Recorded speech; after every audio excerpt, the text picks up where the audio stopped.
All right, you primitive screwheads, listen up. Well, I got a burr under my saddle. We talk, you listen. Somebody that's going to take an innocent life is not mentally insane? You know them. Time to nut up or shut up. You love to hate them. It's the Denton and Sasquatch Show. Can I bring my AR-15 next time? Sure. Yes. This place is half talk show, half weird daycare. I love it. You can't handle the truth. Hello and welcome once again to the Denton and Sasquatch Show, coming to you from both Alabama and California. My name is the Squatch. I'm here in California. Then, of course, we've got Denton. He's in Alabama. And we're going to yak at you for about, 30 minutes or so. What's up, my friend? Yeah, we're going to give it a shot. Yeah, I'm fine. Oh, by the way, just for those who are familiar with those who are putting their hats in the presidential ring, and whatever, and also knows classic CNL, Kamala, you ignorant slut. That is funny. Put your hat in the ring or put your ring in the hat? Kind of confused on that. I think it's put your hat in the ring. Okay, that'll work. Yes. Everything going well for you out there? Yes and no. Uh-oh. The yes and no. The yes part is family's good, relationship's good. The bad part is I still live in California. Yeah. Yeah, we're going to get to that, aren't we? Yep. Well, I hate to hear that. I was hoping California would have extracted the cranium from the anus by now, but I guess it's not going to happen. But oh, just wait. I've got some stories for you, my friend. Awesome. We're going to breeze through my stuff as fast as possible because we all love the California deaths because we really can't believe it's real. Not in this country, but I guess it is. And for those who want to contact us via email, you can do that as Sasquatch is going to tell you right now. DentonandSassShow@gmail.com. And if you want to go to our website, which I actually put something on there recently, twice, as a matter of fact, in the last couple of days. You know what? I did notice that, and I was trying to put something up, and my internet wasn't working right, so I couldn't. But anyway, it's DentonandSasquatch.com. DentonandSasquatch.com. Okay, and also if you want to see where we usually hang out anyway, you go to prepperformance.net where we talk about everything end of the world, we're going to die, and politics and religion, and you name it. Join in. It's fun. And if you get too stupid, either Sass or I, we're going to ban you because we are moderators there, so be careful. Yeah, tell people to come and then tell them we'll ban them. Well, it's a challenge. Come on. The order's fine. Yep. Anyway, look here, I want to jump right into this, if you don't mind. Do you mind? I do not. Okay, I don't know why I'm speaking so fast, because I have not had any caffeine, so I'm going to try to Let me rephrase mellow that. out. I do not, you ignorant slut. Just go off on a little tangent here. Saturday Night Live used to be fantastic. I mean, you know what I'm saying? Depending on what group was there. But nowadays, why bother? Well, it's just like everything else. It's run by liberals, for liberals. It's propaganda. It's not comedy anymore. Yeah, it's not balanced and it's not funny. Anyway, this is from the New American Globalist CFR, which stands for Council on Foreign Relations. Group of 9, G9, committee must save world order from Trump. Did you know that? So basically, they got to steer the boat back into the New World Order direction. Yeah, and the reason why I'm bringing this up is, you remember that topic that I started on prepperformance.net about the Army or the military? The Army is supposed to be funded for 2 years. Yeah. Okay, and the burr under my saddle about that is that we've had the Army, a large standing Army, for decades now. And Eisenhower even warned us about that, the military-industrial complex. And trust me, I shouldn't be talking about this because I make a good living off the military-industrial complex. But then again, I'm still devoted to the Constitution, so I'm going to talk about it anyway. I can always go back to driving trucks. President Donald Trump, they say, seeks to upend their liberal world order. And so the globalist-minded Council on Foreign Relations, a key deep state institution behind the world order agenda, is calling for the creation of a new group of 9, G9, committee to save the rules-based world from Trump. Basically, proposed coalition of 9 powerful governments, which would include many of America's closest allies, and even the emerging European Union superstate would hold down the global governance fort until a pliable globalist can be placed back in the White House. What does that tell you there? I was going to say, let me reword that, until they can put who they want in the White House. Exactly. Yes. And wait, there's a couple words right there. Until a viable, I forget how you said it, can be put back in the White House. So that would mean they've already had somebody there. No, yes. When's the last one that wasn't one? Well, that's true. I'm just saying that so people that may not know it can kind of get the vibe. I got it, but I'm playing with you. Now, you could say Reagan wasn't one, but he was surrounded by CFR and trilateralist members. Trump is not one. But this guy is off the chain, and we all know it. Even those of us who are backing him, he's not one, but he is surrounded by them, and they're barely able to contain him. And that scares the crap out of these people. Yeah, I mean, so with him, though, it's like you never know what he's going to do, which is good. Yeah, you can try to control him as much as you want 9 to 5 when he's in the Oval Office, but guess what? He's going to retire to the the White House first couple chambers or whatever, and he's got his Twitter. Yeah. Okay, so he's going to tell us whatever he wants to tell us. Now, people need to understand that this is a perfect example of you don't own the government. Powerful elite own the government. Whenever you watch the TV set, know that the powerful elite are telling you what to think, whether it's Fox News or CNN. They are the ones in control. And these people are saying they've got to get somebody in there to take Trump's place. Mm-hmm. Just a reminder for you all who think that Trump's doing a bad job. He didn't get the wall. Nancy Pelosi stopped him. Well, did he? Did she?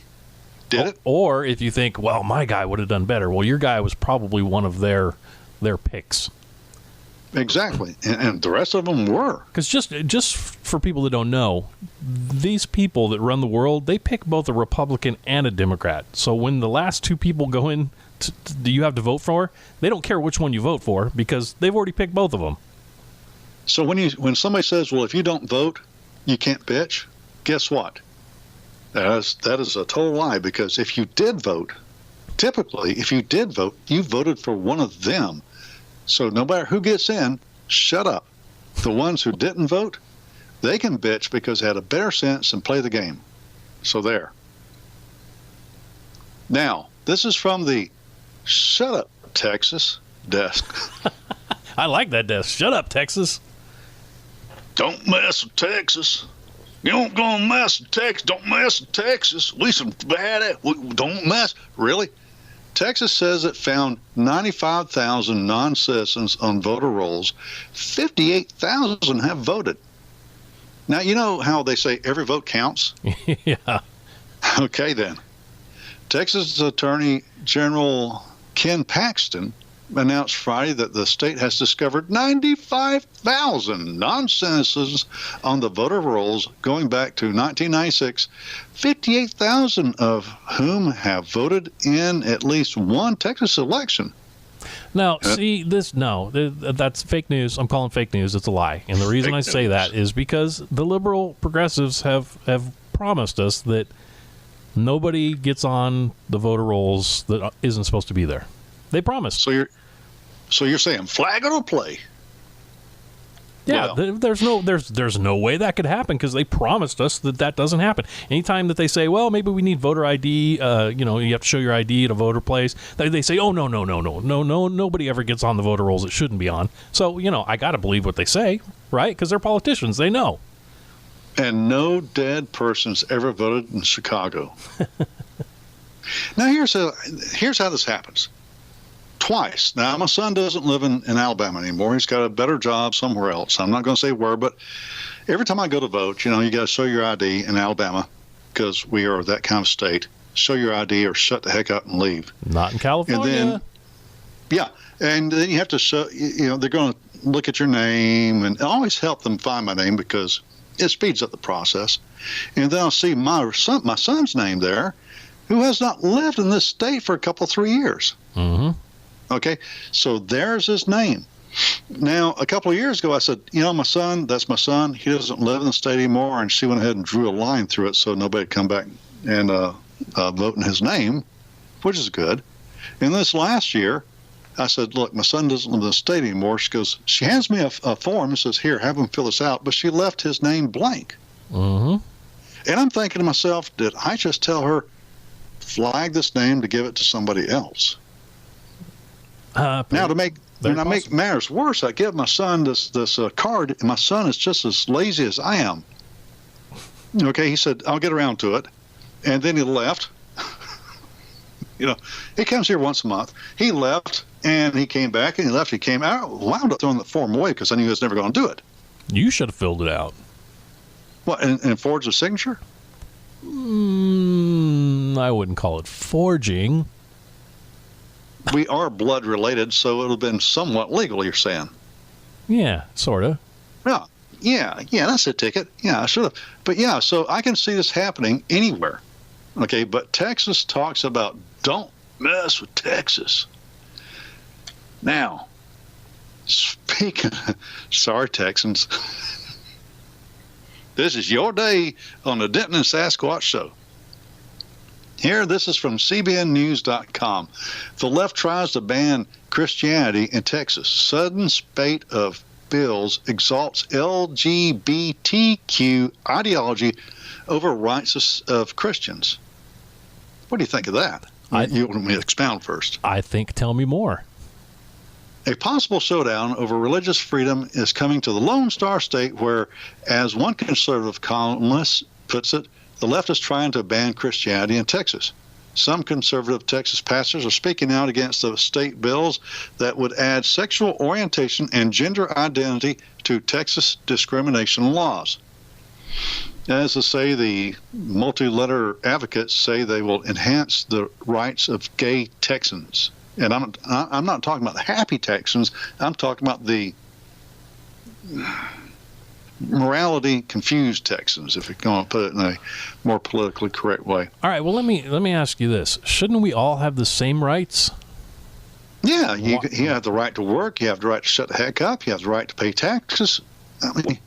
But what do you mean? Well, I mean, the LGBTQTXVULs, whatever they are nowadays. Mm-hmm. What rights are you going to give them that everybody else doesn't have? And why would you give them any rights that everybody else? We basically all have the right to life, liberty, and the pursuit of happiness. You can do that while gay. Well, yeah, but you're absolutely right. That makes a lot of sense. But what their idea is that their rights means that nobody else can exercise their rights. For example, or the Texas bills numbered HB 224 and HB 254 and HB 850 and HB 151 would force Christian business owners to affirm homosexuality and transgenderism with their business practices. Two other bills take the LGBTQXYZ activism straight into the healthcare field. HB 517 forces Christian counselors to affirm transgenderism, and SB 154 would force doctors to violate their conscience by creating retroactive birth certificates with new gender identities for patients. Boy. Okay, so what we're saying here is California, what is that Pelosi said she wanted to spread San Francisco values across the country? Yes. Well, it seems like she's laser beam targeting Austin, Texas. Now, this means that if you have traditional Judeo-Christian ethics, morals, and principles, tough crap, because they're going to force you to buy into that crap that has destroyed so many cultures, it's not even funny. And when it destroys a culture, it destroys society. When it destroys society, it destroys the country. Just go ask the Roman Empire. But again, one of the things that brought it down. This is you're making up new rights, and that's the only way you could infringe on somebody else's rights is by making up new ones. They all have the same right as us. The transgenders, they were born, science tells us, because you're either born a man or a woman, except in the rare cases where you have both genitalia, but that's super rare. But you're an X or you're an Y. Now, if you are born an X and you want to live as a Y, I say go for it. Do it behind closed doors. Do whatever you want to do. But I don't have to call you what you aren't. You can pretend to be whatever you want, but I don't have to live by that. If you're an X and you pretend to be a Y, I mean, it's one thing to be in the theater. Okay, so disregarding that, well, if you're born an X and you want to be a Y and you're going to act like a Y and you think you're a Y, that's called a mental disorder. Well, I would agree with that, but at the same time, we got homeless people walking around who have mental disorders and nobody does a thing about it. So as long as their mental disorder isn't hurting anybody else, let them pretend to be whatever. But on forms and everything else, no, you are either an X or a Y. You are whatever you were born as. Have you seen those videos of that kid, 10, 11 years old, that obviously he's from a well-adjusted home? That was sarcasm there. That claims he's a homosexual, transgender, all this kind of crap, and they parade him around in all the San Francisco faggot parades and everything. There's a video of him with a naked transgender. Yeah, that's called child abuse. That's what I say. So it's not hurting anybody. It's far from hurting anybody. It's hurting children. It's hurting our culture. Therefore, it's hurting our nation. No, I know. And what I'm getting at though is if you want to be whatever you want to be, that's fine until you start trampling on other people's rights, which is what they're trying to do by giving them rights that they don't have. And I agree with that. Now, we're going to take mental illness one day. One of these days for a podcast, it's going to be mental illness. And I think it'll be kind of fun because maybe some people will say that we should be committed. But speaking of mental illness, people in your state vote for Nancy Pelosi so she can affect the entire country. Okay. Yeah, I'm not proud of that, but yes, they do. Jim Sciutto, we all know Jim Sciutto, bless his heart, Jim Sciutto. He's a reporter, or what do you want to call him? He says, new Pelosi aide confirms State of the Union address will not take place this Tuesday. No information about when House Speaker Nancy Pelosi might invite President Trump to deliver the address, CNN reporting. Yeah. Now, this is dated 27 January. Mm-hmm. Okay. The government's back open. People are getting paid. Right? Yeah. Why aren't we going to have the State of the Union address? Well, that's a good question. Well, I thought so, too. Now, we all know why. Nancy Pelosi wants to pull a coup. Yeah, yes and no. The people that pull her strings want to pull a wait a second, let's try that again. A coup, yes. But, I mean, yes. we all know she's as dumb as a rock. So and there's about as dead as a rock. Yes, so there's somebody with their hand up her backside making her mouth move.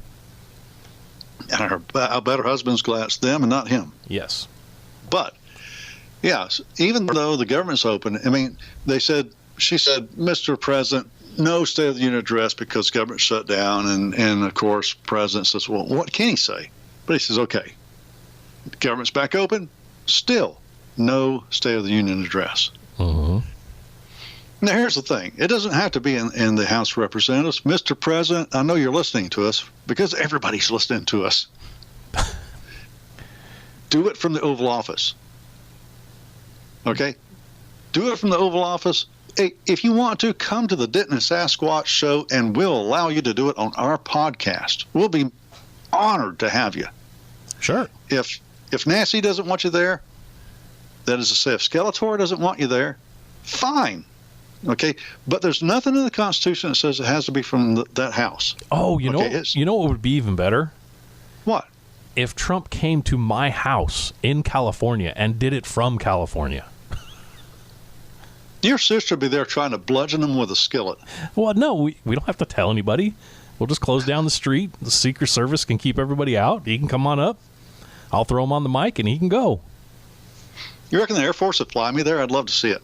They might pick you up on the way. That'd be great. You guys, Well, can now eat, here's you guys can eat McDonald's on the way here. I don't eat McDonald's. They're anti-gun. They're pro-homosexual. They're anti-Christian. They're everything I'm not for. But, never mind. There's always Hardee's, which is, well, never mind that. I'll go to Chick-fil-A. There you go. Pick up some Chick-fil-A on the way. Me and Mike Pence will be there. Anyway, the Democrats, this is from The Atlantic, a very liberal place. And you can expect what kind of article it's going to be. Democrats are newly emboldened on gun control. This is written by Dick Pullman. And I'm not going to read all of it, but just to give an idea. I know what you're laughing about. Yeah, Dick Pullman. I mean, come on. All right, go on. I didn't even catch that. You started laughing. All right, I've gotten past my 12-year-old boy self. You can go on. Okay. In July 2000, I can't. That's not that easy. You started it. In July 2001, at a meeting in Indianapolis, National Democrat Chairman Terry McAuliffe, we all remember Terry, told party brethren that gun control was an issue that they were wise to avoid. Nobody in the ballroom challenged him. The consensus at the time was that the Democrats had lost the House 7 years earlier when Newt Gingrich's GOP picked up 54 seats. By the way, for those who think the Democrats just beat the pants off the Republicans a few months ago, then the GOP picked up 54 seats. So shut the heck up. You're nothing. Anyway, and in 2001, many Democrats believed that Al Gore had lost the recent presidential race because Southern white males had tagged him as a gun controller. And we were correct. Anyway, there was ample evidence that the assault weapons ban was just one of many factors that fed the Democrat wipeout in 1994, and that Al Gore's concern about gun violence, which he rarely voiced, did not trigger his defeat. In fact, he won gun-friendly Michigan and Pennsylvania. But Democrats at the turn of the century lived in terror of the NRA. They lived in terror of the NRA. And McConnell, in a speech, which I covered as a political, remember this is a reporter talking here, which I covered as a political reporter, seemed most concerned that his party was alienating gun owners and cultural conservatives. In his words, we've got to figure this issue out. That was code for let's not talk about this issue at all, which helps to explain why John Kerry, during 2004 Democratic presidential bid, dressed in duck hunting garb to convey his respect for the gun ethos of the NRA, because that's just how stupid they think we are. But flash forward to the present day. Democrats have indeed figured the issue out by morphing from wimps to warriors on gun reform. Warriors without guns. I love it. Largely overlooked during the government stasis in Washington is the news that House Democrats celebrated their return to power by touting legislation to extend background checks that would cover most firearms purchases, even those made at gun shows and online. Stop right there. Gun purchases made online. Hey, Sass. Yes. Did you know that you can buy a gun online just like you could buy shampoo? I can't even buy a shoulder strap for my gun online. They won't send them to California. Well, this retard thinks they can. They're going to expand background checks to even cover online purchases. Well, there can't be an online purchase because you have to go through Droz. I ain't going through nobody's Droz, man. That's just sick. Not Droz, Droz. Now, just to make sure everybody understands, maybe we have somebody that's new here that is not used to our idiocy, but you can buy a gun online, but you've got to pick it up where they send it to. And the only place they can send it to is an arms dealer. Let's say your local gun shop. Now, when you go to pick it up, you got to pay them money, of course, but also you've got to fill out the form 4473, which they run through the FBI. Mm-hmm. Okay, you just can't waltz in there, and they will not send it to your house unless it's a, what do you call those things, those relics? You can buy a relic gun. Oh, yeah. Curio, I think they call them. But like an AR-15, or the evil black rifles, that kind of stuff, you can't purchase it through. It's not mail order anymore. This is not the 1960s. Okay, so this guy's an idiot. Oh, most By of them the are. way. Yes. Well, the chief sponsor, Representative Mike Thompson of California, was once a recipient of NRA money and a B-plus rating from the NRA, but now he's hailing the gun reform bill as a decisive step to help save lives, with strong support from public polling to the ballot box. Mm-hmm. What do you think about that bull crap? Well, to tell you the truth, personally, I do not fear being shot or gunned down by anybody who has purchased a gun legally. My fear is the people who have not purchased them legally, and they do that whether there's a law or not. So, they can write all the laws they want. People are still going to get guns illegally, and those are the dangerous people. So, in other words, if you're going to sell a rifle that you have, you're going to sell it probably to somebody that a friend of 10, 15, 20 years. He says, hey, Sass, I'm in need of a rifle.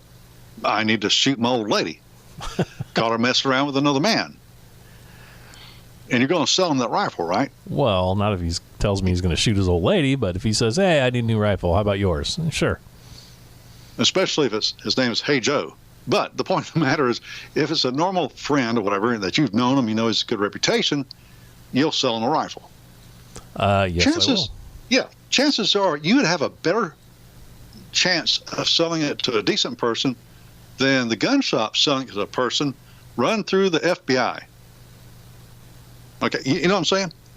Because you know that guy. Yeah. Well, and so I get what you're saying, but here, even so, I couldn't sell it to him privately. No, of course not, because you live in a communist state. But you know what? Right up the street from you is a place called Washington. Have you ever heard of it? Yes. Yes, there's two states there. A lot of us where I come from. There's Washington and Oregon, and we don't know which one's on top, which one's on bottom. Washington's on top. No, okay, thanks. Sound a little sexual there, but let's drive on. The sheriff's resisting Washington's new gun laws.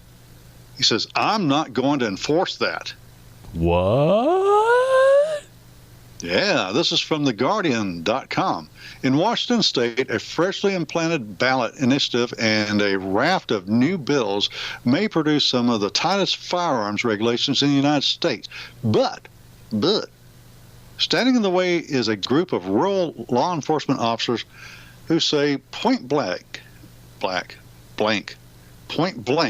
that they won't enforce any of it.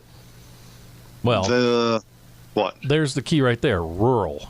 You're talking Seattle and places like that. Yeah, they're going to enforce it.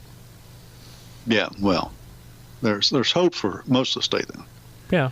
As a matter of fact, speaking of rural, I can't pronounce this word. The Klickitat, I'll say it, Klickitat. The Klickitat County Sheriff, Bob Songer, is one of them. He told The Guardian that the initiative passed last November is unconstitutional on several grounds. I've taken the position that as an elected official, I'm not going to enforce that law. What do you think of that? Well, I think that's a good thing.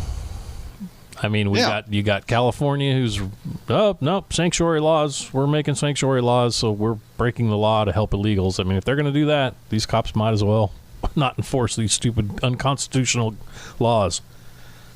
Yeah, well, these laws are crazy. In November, the state's voters handily passed an initiative, I-1639, which mostly targeted semi-automatic rifles. As of 1 January, purchasers of these weapons must now be over 21, undergo an enhanced background check, must have completed a safety course, and need to wait 9 days to take possession of their weapons. What? 9 days doesn't make sense. 9 hours doesn't make sense for a cool-down period. 9 days is just insane. Well, also, gun owners who fail to store their weapons safely risk felony community endangerment charges. So I guess what are the sheriff supposed to break down the houses of gun owners to say, hey, do you have a safe? What? It's over the corner? We're arresting you, pal. Well, that's one of those things they can't enforce until something goes wrong. Yes, well, Well, and that's the way constitutional laws ought to be, but this is above and beyond. Well, and we have the same stupid cool-down law here. Now, say I own 10 guns, and now I want to go buy another one. They're like, oh, well, you may be mad and want to kill somebody, so you can't pick it up for 10 days. So you're telling me I can't go home and get one of my other 9 guns and go kill somebody if that's what I really wanted to do? Plus, I have one on my hip because I have a concealed carry permit. So, you morons, think about it. yes. But they're morons, so they can't think about it. We used to have a 3-day cool-down period in Alabama, and a Democrat governor, Don Siegelman, struck it down, saying that, hey, look here, that's stupid. If you don't cool down within an hour, you got to go to the store, buy a gun, you got to go kill somebody. If you don't cool down that period of time, you're not going to cool down. Well, they try to make it seem like we got vending machines on every corner with guns, and you can just throw in your $30 and get a revolver and go kill somebody, and it's not that way. It wouldn't have been cool, though. That'd be great. It would be great. As long as it wasn't cheap crap, Well, never mind. I'm not going to mention anybody. Except it would suck when you put your $200 into, I don't know, say get a revolver or something, and then it gets stuck, and you're shaking the machine trying to get it out. And then it shoots you. Well, I would hope they wouldn't have it in there loaded. Well, if you're that pissed, you're going to go shoot somebody who wants to buy bullets. It should come preloaded. Well, that's you don't want a candy bar wrapper with no candy bar in it, do you? The vending machine next to it has the ammo. Oh, okay. I can see that. Okay. And a hot cup of coffee. Bam! Because you're going to need to be amped up. You're going to kill that mofo because, hey, he's been cheating on your old lady. Exactly. Right. Well, okay, that's all. Do you have anything to segue into that sheriff's thing? Well, I do. We got some officers here that are kind of resisting, which is good for California. Let's see here. Enough is enough for police officers in the city of Downey after hearing about the disappointing sentences of one of their own officers' murderer defendants. Many police officers and other officials went to City Hall on Tuesday to take a stand against Senate Bill 1437, according to the Downey Patriot. Ricardo Ricky Galvez, a Downey police officer, was killed in 2015, and the wounds are still fresh for the Galvez's family, friends, and co-workers because of a light sentence to one of his murderers. 20-year-old Abel Diaz, one of the accused suspects in the murder case, is headed back to juvenile hall and is believed to serve a maximum of 5 years. So he killed a cop. He's going to get maximum 5 years because of Senate Bill 1437. Now, did he pull the trigger? No, that's the thing. Senate Bill 1430. Okay, we used to have a law here where if you committed a felony, like killing somebody, and you were the getaway driver and you didn't kill him, you still get charged, just like the guy who pulled the trigger. Well, it should be. Of course, the Democrats said, no, we can't have that anymore, so hence Senate Bill 1437. So now this guy who was a juvenile, who was in the general area to kill a police officer, is going to go, instead of to prison, he's going to juvie for maybe 5 years, and then he's out. So he's going to come out even more hardened. Yes, and he is already a known gang member. So, I don't blame the cops. I wouldn't want to be out on the street either. They're letting these people go. Well, they don't have any more respect for the cops as they do the military. The Democrats, the liberals, the morons. Of course they do not. Recently, we had a strike. The LA Union striked here. Is it striked or struck? They struck. Okay. They strike. Yes, they went on strike. There you go. That's the easy way to say it. But that's over. They came out and said, "Oh, we've reached an agreement and everybody's happy," even though they're not. The teachers really aren't that happy about it because they didn't really get what they wanted. But anyway. Now that the teachers' strike is over, the Los Angeles Teacher Union is turning its sight on a major new source of education, according to the education funding, according to U.S. News. The head of the United Teachers Los Angeles Union, Alex Caputo Pearl, he has a hyphen, says the teachers will campaign for a 2020 ballot initiative to turn back Proposition 13. Do you know what Proposition 13 in California is? I have no idea. It has some of the homosexual stuff, or is that 12 or 11? Probably, but I wouldn't expect you to know it. But anyway, Proposition 13 basically puts the cap on taxes for your home, because without Prop 13, like, the taxes would be out of this world to buy a home here. So now what they want to do is they want to rescind it so they can go back to taxing people as high as they possibly can. But see, the thing here is, like, say I were to buy a house in Alabama where you live, it's a lot cheaper than the houses here. So the tax, you guys may not have a cap on your tax for homes. Here they had to put a cap on it because it's insane. The same house you would buy there for $200,000 here costs $800,000. So think of the taxes on that. Actually, it's more than that. I had a friend that lived in California in the San Francisco area. Well, yeah, that's a whole different story, but yes. Yeah, a $60,000 home here would go for well over $1 million there. Oh, you could not find a $60,000 home here. That's crazy. I mean, I defy anybody to find a $60,000 home in California. That's not in a place called a barrio? Not even there. I mean, I've talked about it before. I'm looking for a house myself now, and there are houses in the ghetto that are going for $600,000. No. Whoa. Yeah. If you talked about it before, it just blew my mind. I don't remember it. $600,000 in the ghetto? Yep. Does it come with the bars in the windows? Ah, see, that's the thing. When I'm going through online and looking at the houses, the ones with the bars on the windows, that tells me where they are. Well, yeah. But at least you're protected somewhat. Put some sandbags along the walls, and maybe you can survive it. Yeah, but just going in and out of the house is where you're worried. Oh, that's true. Well, of course, this initiative they're putting on the ballot to get rid of this, they're calling it the Schools and Community First. The thing that makes me mad about this is we spend way more money now on education here in California, and we get less for more money spent.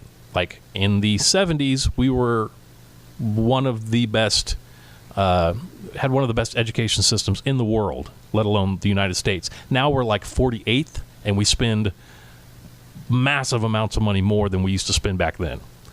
That money all goes for, what do you think? Cultural education. It's not even that. It goes for salaries. Salaries okay. and pensions. Well, those pensions, I mean, they're promised some pretty hefty pensions. Well, yeah, they are. And they keep promising them. That's the problem. Every time they have these strikes, they want more. And it's like, well, we don't have more to give. And there's like, well, take away Proposition 13. Start taxing candy bars. Do whatever you got to do to give us money. See, now the thing is, enrollment is going down in California because people are leaving California because they can't afford it anymore. Now, you take away Proposition 13 that keeps the taxes on houses down. What do you think people are going to do? Move faster? Yeah. So now they're going to have less kids in the schools. They won't need the teachers, so they're all going to lose their jobs. You see how this works? Yeah, socialism sucks. Yeah. I mean, they're going to basically monetarily work themselves out of a job. And when California turns into Venezuela, we better build a wall real quick. Definitely so. But like I said, send the choppers for me before you do. No, we'll do it. You and your family and Hot Nursey, get ready to be evac. All right. Well, we're running along here, so I'll do my last one really quick. Speaking of that tax, good old Gavin Newsom, our new governor here, according to the Office of Legislative Analyst, California has $18 billion in budget reserves. The Daily News reports that these budget reserves exceed the entire state budget of 18 other states. Despite California already having the highest income tax, the highest state sales tax, and the second highest gas tax, Governor Gavin Newsom and California's legislators still believe in raising the taxes even higher. During Jerry Brown's time as governor, he was unable to push a new 911 surcharge and a precedent-setting tax on water. So now Governor Newsom has taken on these tax proposals and has added them to his proposed budget. So he's wanting, if you need to call 911 because you're in danger, they're going to charge you for it now. Oh, we do it here. Well, that's stupid. No, I saw an accident on the road. This was years ago anyway. And I used my cell phone and I dialed 911. And then I saw a charge on my bill, 50 cents because I used 911. Mm-hmm. Yeah, I just thought it was everywhere. I didn't know any better. Well, no, but see, the thing, you got to understand everything here. And I may not be explaining as well as I could, but we have a budget surplus of $18 billion. Now, if they would have used that money correctly, 911 should already be paid for. The water, like here, we have water mains breaking everywhere. We have 100-year-old water mains under our streets because they don't spend the money that the tax they already tax us to fix these things. That's what government is about. That's why we set up local government. I pay you. Yes, but understand the budget surplus doesn't mean you have to have the money there to begin with. No, but they're not spending the taxes on what they're supposed to. What they're spending the taxes on is illegals and all this other crazy stuff. They want to give health care to illegals. They want to give education to illegals. They want to give... So when I pay my taxes, what should be going to police and fire and road safety and streets being fixed and all that normal stuff, they go, nah, we're not going to upgrade that and fix that. We're going to give it to illegals. And now... Well, so what does this tell you? Are you white? Last time I checked, yes. Do you have a job? Last time I checked, yes. They want you out. Well, or as they would say in a horror movie, get out. Well, I think what I need to do is I need to go to Mexico, rescind my citizenship, and then sneak back across the border, and then I get free stuff. Well, not with Trump. He's going to make you stay outside the border, and then they're going to process you. And if you're not an actual refugee, they're going to kick you back. Darn it. God bless Trump. Foiled again. You should have thought about this back during the Obama administration. You'd be a millionaire. Yeah, I know. Okay, but let's move on to a really important topic now that you mentioned Gavin Newsom. Well, now, Moonbeam Brown. Do it quick because we're running long. Okay, Moonbeam Brown. Moonbeam. Yes. What do you think about Gavin Newsom? I'm thinking Rainbow Newsom. He's got a lot of names. Well, what do you think would be a good one? I like Gavin Gruesome. Gavin Gruesome. Okay. That's what a lot of people call him. Well, that's kind of messing with this. Well, that's messing with his patronymical name, and I don't like doing that because, I don't know, his father's father made a great guy. Made a ripper for all I know, but I don't know that, so I don't mess with somebody's patronymical name, so we'll give it a good nickname. Well, Sissy Boy Newsom is a pretty good one. A lot of people call him that. Okay, Sissy Boy it is. All right. Well, it sounds like you're doomed in California, and so... Yeah, drink up. That sounds good to me. Good night, Gracie.